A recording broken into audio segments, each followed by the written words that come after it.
ସାରା ଜଙ୍ଗଲ ହଠାତ୍ ନୀରବ। ପକ୍ଷୀମାନେ ଉଡ଼ି ଯାଉଛନ୍ତି, ପବନ ବେଗରେ ବହୁଛି, ଗଛର ପତ୍ର କମ୍ପୁଛି।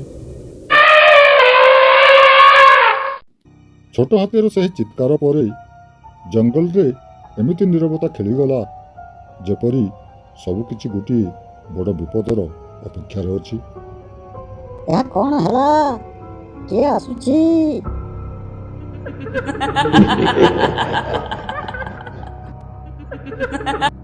ଘନ ଝାଡ଼ି ଭିତରୁ ଦୁଇଟି ଲାଲ ଆଖି ଚମକୁଛି, କିନ୍ତୁ କେହି ସ୍ପଷ୍ଟ ଦେଖାଯାଉନାହାନ୍ତି।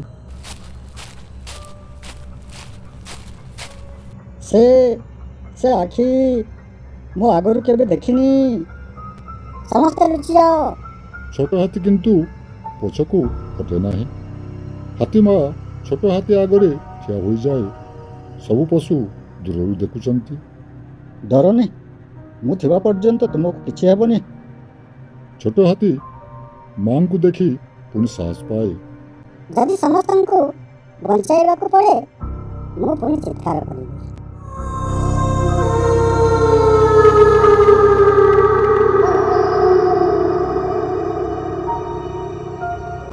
ସବୁ ପଶୁ ଭୟରେ ପଛକୁ ହଟିଯାଆନ୍ତି। ଛୋଟ ହାତୀର ଚିତ୍କାର କାହାକୁ ଡାକି ଆଣିଲା? ସେ କି ଜଙ୍ଗଲର ସବୁଠାରୁ ଭୟଙ୍କର ପ୍ରାଣୀ? ନା ଏହା ପଛରେ ଅଛି ଆଉ ଗୋଟିଏ ବଡ଼ ରହସ୍ୟ?